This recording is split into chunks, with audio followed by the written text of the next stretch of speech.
The Empire had conquered 17 star systems in the last 300 years. They had never lost a single battle. They had never faced an enemy they could not defeat. Their ships were the fastest in the known galaxy. Their weapons were the most advanced. Their soldiers were trained from birth to serve the Empire without question. Commander had led many of these conquests himself. He was old by standards, nearly 200 cycles, and he had seen more worlds fall than any other officer in the fleet.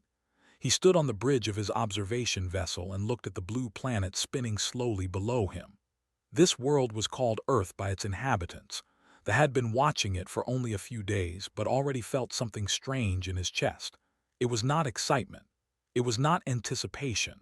It was something else entirely, something he could not name. They were a tall species with pale blue skin that shimmered like water under light. They had evolved on a world called Prime, a paradise planet where the temperature never changed more than a few degrees throughout the entire year. There were no storms on Prime. There were no earthquakes. There were no predators that hunted the. Food grew in abundance everywhere. Water was clean and plentiful. They had never needed to struggle for survival. They had simply existed in comfort for millions of years until they developed technology and reached for the stars. When they found other species on other worlds, they conquered them easily. Those other species had also evolved on gentle worlds. They had no weapons. They had no desire to fight. They simply surrendered and accepted rule. Expected Earth to be the same. Initial reports showed a primitive species that had only recently discovered space travel. They had sent a few machines to their neighboring planets.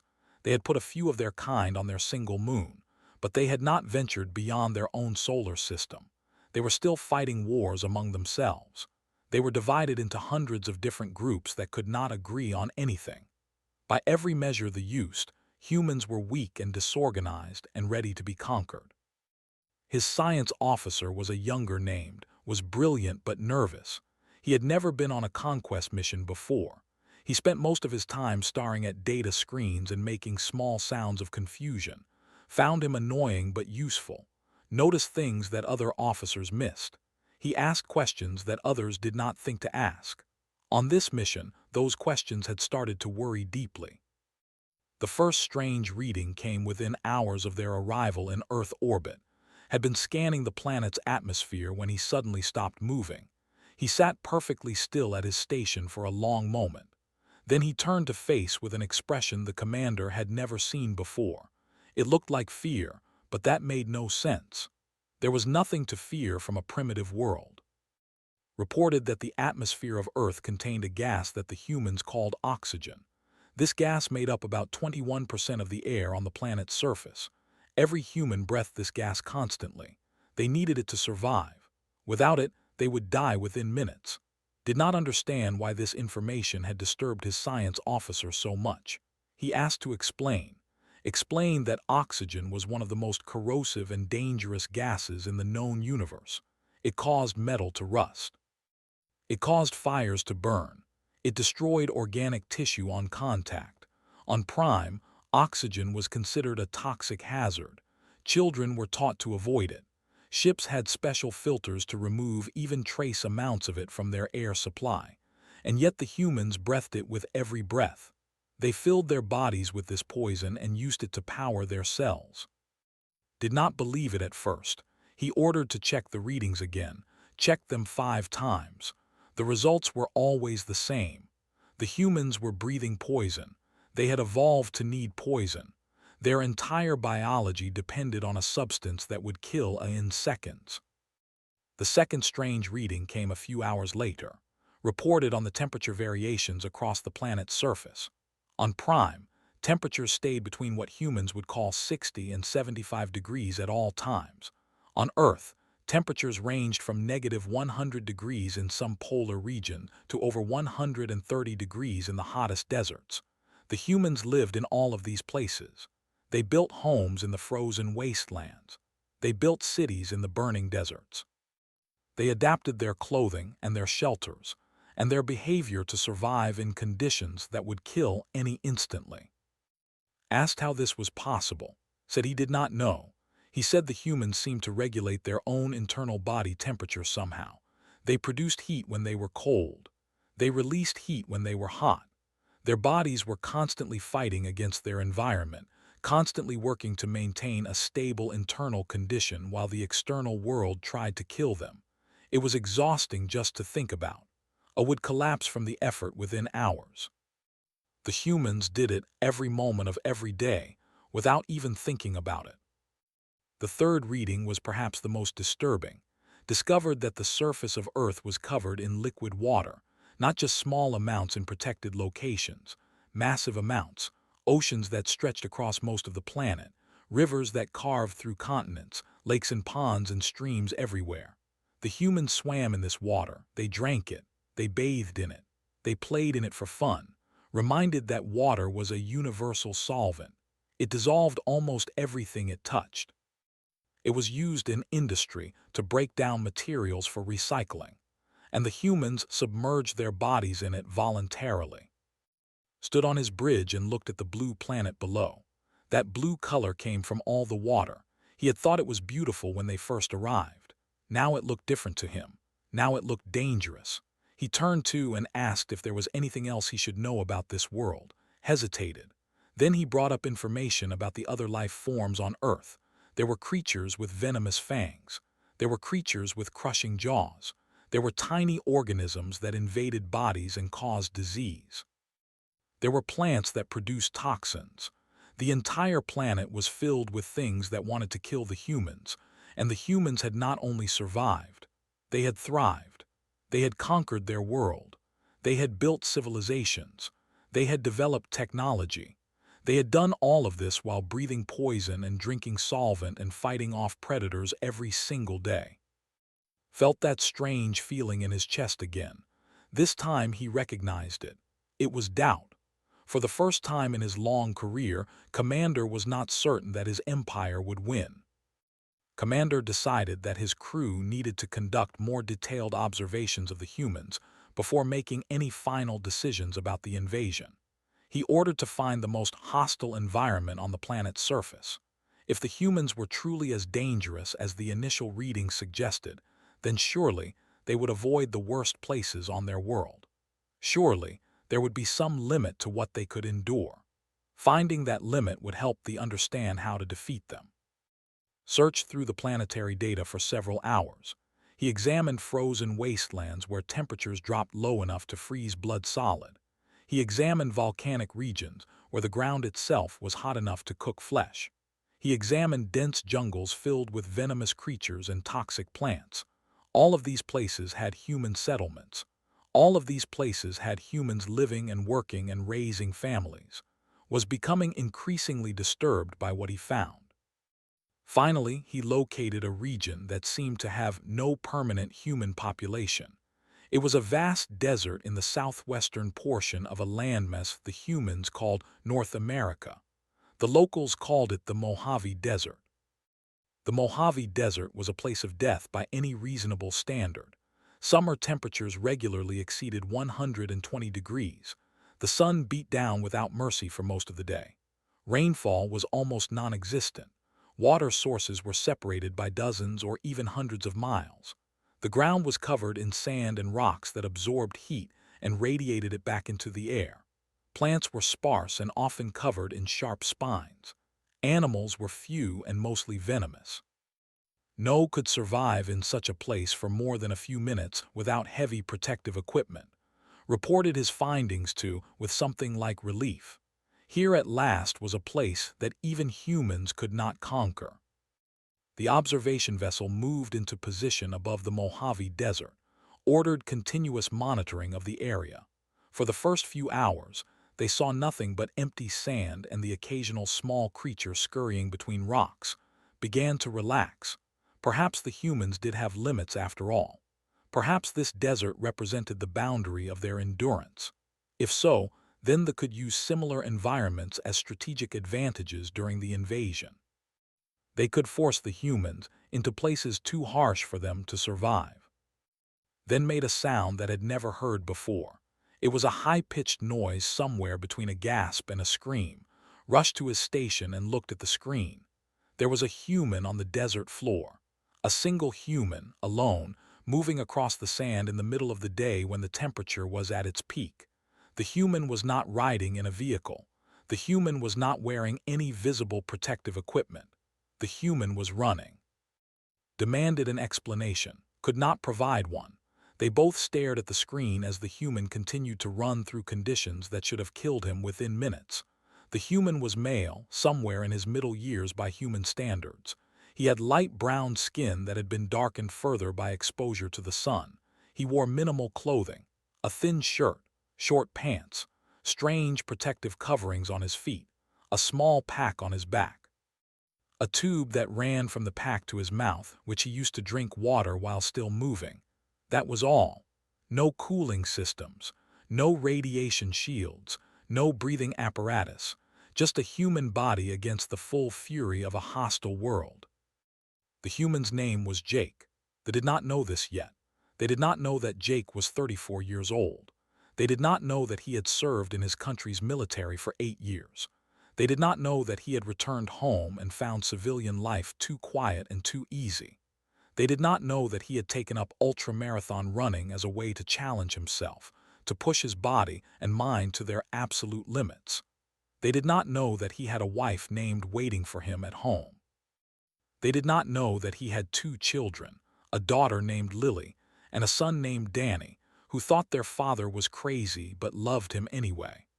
All they knew was that a human was running through a death zone as if it were a pleasant afternoon stroll. Ordered his crew to track the human continuously. He wanted to know everything. How far was the human planning to run? How fast was he moving? How much water was he consuming? What was his body temperature? What was his heart rate? Every piece of data might be crucial to understanding this impossible species. The crew obeyed, although several of them had trouble focusing on their instruments. They kept glancing at the main screen where the human continued his steady progress across the burning sand. Jake was attempting a solo crossing of 135 miles.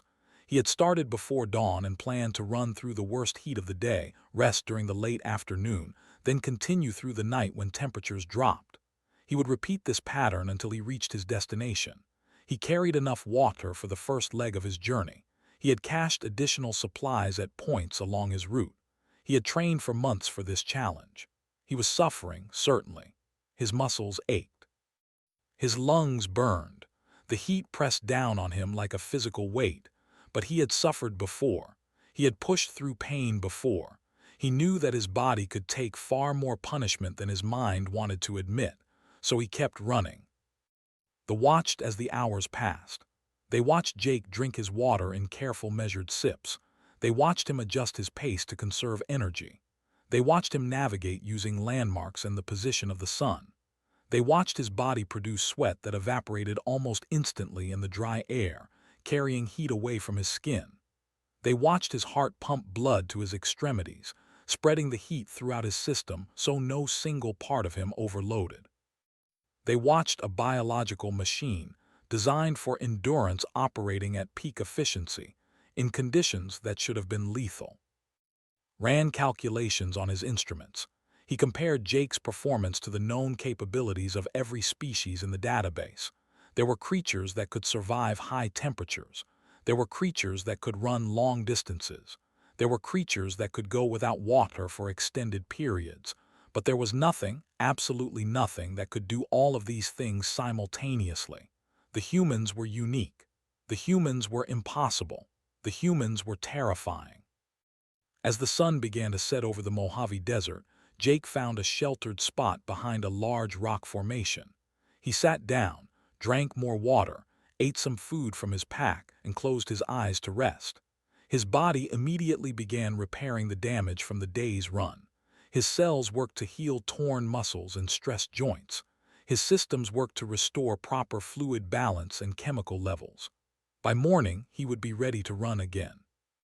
They watched him sleep and realized that they were seeing something no other species in the galaxy could do.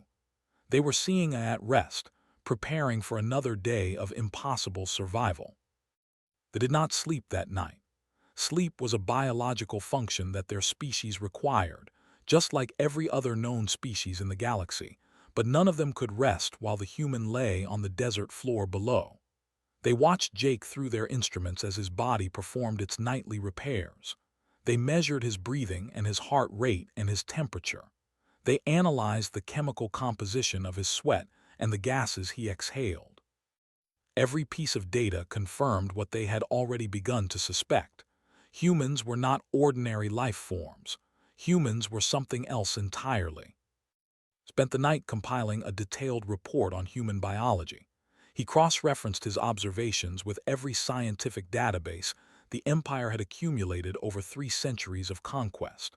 What he found made his hands shake as he entered the final calculations. He waited until morning to present his findings to Commander. He did not want to deliver such news in the darkness. It seemed wrong somehow, as if speaking these words at night would make them more terrible than they already were. The human species, explained, had evolved on Earth over millions of years. They were not the fastest creatures on their planet. They were not the strongest. They were not the largest or the most venomous or the most armored. By almost any single measure, humans were inferior to dozens of other Earth species. But humans had one advantage that no other creature could match. Humans could keep going. When a lion chased a gazelle across the African plains, the lion was faster. The lion would always catch the gazelle in a short sprint, but the ancient humans did not sprint. They followed. They walked and jogged at a steady pace, tracking their prey across miles and miles of open ground. The gazelle would run and escape. Then it would rest while the humans continued forward. The gazelle would run again and escape again. Then it would rest while the humans kept coming. This would repeat for hours. Sometimes it would repeat for days. Eventually, the gazelle would be unable to run anymore. Its body would overheat. Its legs would fail. It would collapse from exhaustion, and the humans would finally catch up and claim their meal. This hunting technique was called persistence hunting. It was the foundation of human evolution. It had shaped every aspect of their biology. Their upright posture allowed them to breathe efficiently while moving. Their lack of fur allowed them to shed heat through sweating. Their large brains allowed them to track and anticipate and plan. Their social nature allowed them to work together, with some hunters pushing the pace while others rested, rotating constantly so the group never slowed down even when individuals grew tired. The humans had become the ultimate endurance predators. They did not win by being better. They won by refusing to stop. Listen to this report in silence. He did not interrupt. He did not ask questions. He simply stood with his arms folded behind his back and his eyes fixed on a point somewhere beyond the walls of the ship. When finished speaking, remained silent for a long time. Finally, he asked a simple question. He asked what would happen if the invaded Earth and the humans decided to resist.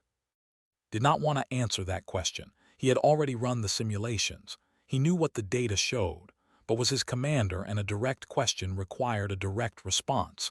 So told him the truth. If the invaded Earth the humans would fight, they would lose battles, they would lose cities, they would lose millions of their own people, but they would not surrender. They would retreat and regroup and attack again. They would adapt their tactics and improve their weapons. They would study technology and find weaknesses, and they would keep coming, day after day, year after year, generation after generation. The humans would never stop fighting. They would persist until they won or until every single one of them was dead. And if history was any guide, they would probably win. They had done it before. They had faced extinction-level threats on their own planet and survived every single one. Ice ages, volcanic eruptions, asteroid impacts, plagues, wars. Nothing had stopped them. Nothing had even slowed them down for long. The observation vessel's sensors detected movement on the desert floor. Jake was awake. The sun had barely risen, and already he was on his feet, stretching his muscles and preparing for another day of running. They watched as he drank water and ate a small amount of food. They watched as he checked his equipment and studied the terrain ahead. They watched as he began to run again, his feet striking the sand in a steady rhythm that would continue for hours. Around midday, something happened that nearly stopped his heart. Jake was running along a rocky section of trail when a creature emerged from the shadows ahead of him. It was a snake, coiled and ready to strike. They identified it as a rattlesnake, one of the venomous species native to this region. Its poison could cause severe pain, tissue damage, and potentially death. Jake saw the snake and stopped. The snake raised its head and shook its tail, producing a distinctive rattling sound. This was a warning. The snake was saying that it would attack if Jake came closer. Expected the human to flee. Any sensible creature would retreat from a venomous predator. Instead, Jake simply stood still and watched the snake. He waited. The snake held its position for a few seconds, then slowly lowered its head and slithered away into the rocks. Jake waited until the snake was completely gone. Then he continued running as if nothing had happened. He had faced death and simply waited for it to move out of his way. Made another entry in his report. Humans did not flee from danger. They assessed it, confronted it, and dealt with it using whatever method seemed most appropriate. Sometimes they fought. Sometimes they waited. Sometimes they found ways around the obstacle entirely. But they never ran away and they never gave up.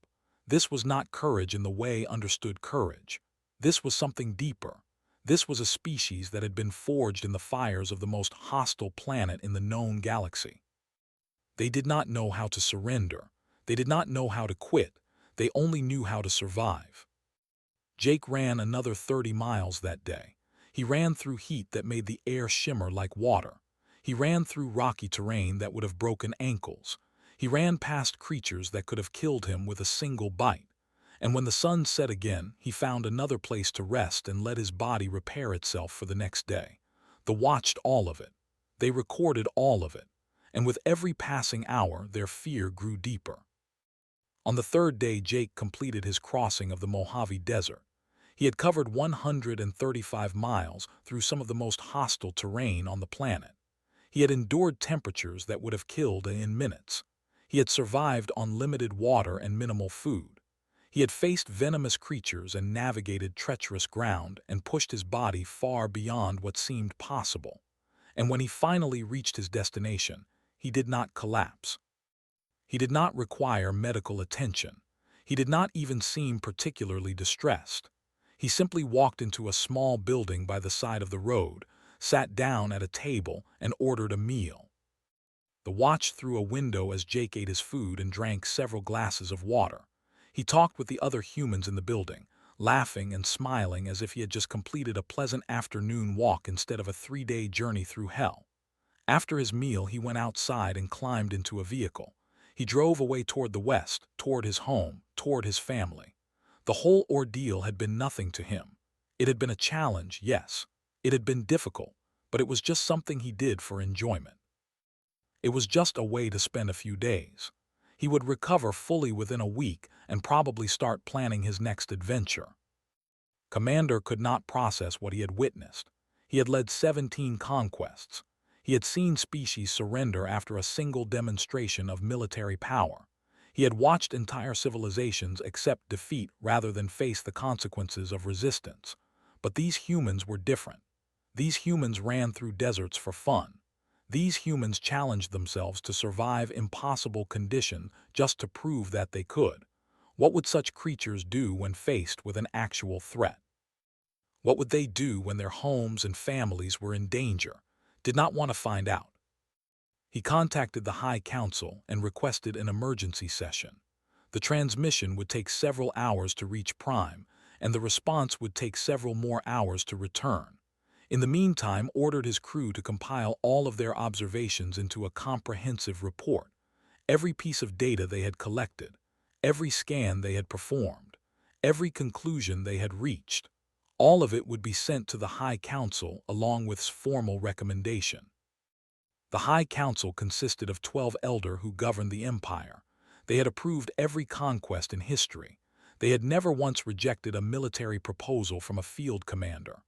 High was the oldest and most respected of the 12. He had been on the council for over 500 cycles. He had seen the empire grow from a single planet to a dominion spanning 17 star systems. He had never known defeat. He had never known fear. Whence transmission arrived, listened with growing confusion. Explained everything. He explained the oxygen atmosphere and the temperature extremes. He explained the liquid water and the hostile wildlife. He explained human biology and human history and human psychology. He explained persistence hunting and endurance evolution. He described Jake's desert crossing in detail, including the encounter with the venomous snake. He presented data showing that humans routinely survived injuries that would kill any other known species. He showed evidence that humans had developed weapons capable of destroying their own planet multiple times over, and yet they had not destroyed themselves. He argued that this restraint demonstrated a level of self-control and strategic thinking that made humans even more dangerous than their physical capabilities suggested. High interrupted the transmission. His voice was calm, but there was an edge to it that had never heard before. Asked if was seriously recommending that the Empire, the greatest military power in the known galaxy, should abandon a conquest because of one human running through a desert. He asked if had lost his mind. He asked if this was some kind of joke. Responded without hesitation. He said that he had commanded more successful invasions than any other officer in history. He said that he had earned his reputation through careful analysis and sound judgment. He said that he was not a coward and he was not a fool. And he said that if the Empire attempted to conquer Earth, it would be the end of the Empire. The humans would not submit. The humans would fight, and the humans would win. Not immediately, not easily, but eventually, inevitably, certainly. The humans would win because they did not know how to lose. They did not know how to give up. They did not know how to accept defeat. These concepts were simply not part of their psychology. They would resist until victory or extinction, and based on everything had observed, extinction was not something humans were capable of accepting. The High Council deliberated for several hours after receiving his full report. They reviewed all of the data. They consulted with military experts and scientific advisors. They discussed the potential costs and benefits of proceeding with the invasion. And slowly, reluctantly, they began to reach the same conclusion that had reached days earlier. Earth was not a target. Earth was a threat. The humans were not primitives waiting to be conquered. The humans were, forged by millions of years of survival on a planet that should have killed them 1,000 times over. Contacted with the Council's decision, the invasion of Earth was cancelled. All vessels were to withdraw from the system immediately. A warning beacon would be placed at the outer edge of human space, broadcasting a message in 17 galactic languages. The message would warn all spacefaring species to stay away from Earth. It would describe the planet as populated by an extremely dangerous native species. It would recommend a minimum safe distance of 10 light years. Received this decision with relief. He had not been certain that the Council would listen to him. He had feared that their pride would overwhelm their judgment. But the Council had made the wise choice. The Empire would survive because it had chosen not to fight an enemy it could not defeat. As his ship prepared to leave Earth orbit, took one last look at the blue planet below. Somewhere down there, Jake was probably home with his family. He was probably sitting down to dinner with his wife and children.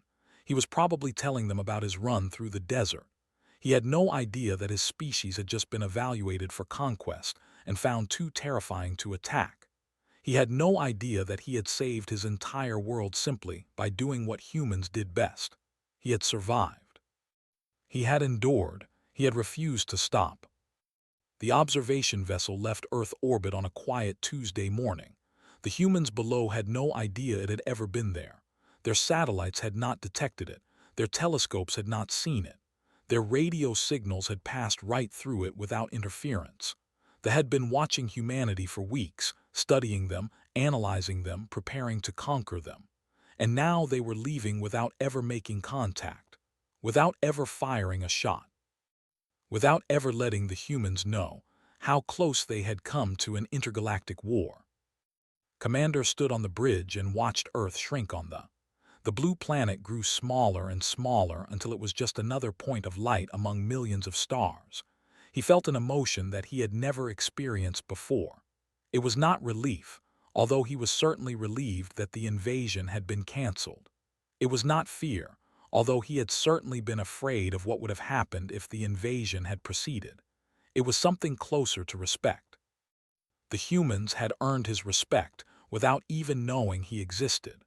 They had proven themselves worthy through nothing more than the act of living their ordinary lives. Approached him hesitantly. The science officer had been quiet since the council's decision was announced. He had spent the past few days making final entries in his research files, documenting everything they had learned about Earth and its dominant species. Now he had one more piece of information to share with his commander. He had been researching human behavior and had discovered something that he thought should know. Humans, explained, did not just run through deserts. They did many things that seemed completely insane by standards. They climbed mountains so high that the air at the top was too thin to breathe. They dove to the bottom of their oceans, where the pressure was strong enough to crush their bodies. They jumped out of flying vehicles with nothing but fabric sheets to slow their fall. They raced each other in machines traveling at speeds that would turn into paste if anything went wrong. They explored caves deep underground where a single wrong step could trap them forever. They did all of these things voluntarily. They did them for fun. They did them to test themselves, to prove themselves, to push the boundaries of what their species could achieve. And it was not just physical challenges. Humans also pushed themselves mentally. They composed music and wrote stories and created art. They built structures that touched the clouds and machines that flew among the stars. They asked questions about the universe and sought answers even when those answers were difficult to find. They dreamed of things that did not yet exist and then worked to make those dreams real. Their entire history was a record of impossible achievements. They had started as primitive creatures on a hostile planet, barely surviving from one day to the next, and in just a few thousand years they had transformed themselves into the dominant life form on their world. They had shaped their planet to suit their needs. They had begun reaching toward other planets. Given enough time, they would certainly reach the stars. Asked what thought would happen when humans finally developed faster-than-light travel, considered the question carefully before answering. He said that when humans reached the stars, they would do what they had always done. They would explore. They would learn. They would push themselves to go further and faster and higher than anyone had gone before. They would encounter other species and try to communicate with them. They would face challenges and overcome them through determination and creativity and sheer stubborn refusal to quit. And they would probably succeed at everything they attempted, because humans did not know how to fail. The warning beacon was deployed at the edge of Earth's solar system 3 days after the observation vessel departed. It was a small device, no larger than a transport pod, but it contained powerful transmitters capable of broadcasting across multiple light years. The message it carried was simple and direct. It identified Earth as a It described the planet's toxic atmosphere and extreme conditions. It noted the presence of a highly dangerous native species. It recommended that all vessels maintain a minimum distance of 10 light years and avoid all contact with the planet and its inhabitants. Similar beacons existed throughout the galaxy, marking worlds that were too dangerous to colonize or exploit. Most of those worlds were lifeless places with hostile environments, volcanic planets or ice worlds, or gas giants with crushing gravity. Earth was the first populated world to receive such a warning. The Empire had conquered 17 star systems, but they had added Earth to the list of places they would never go. Jake knew nothing of any of this.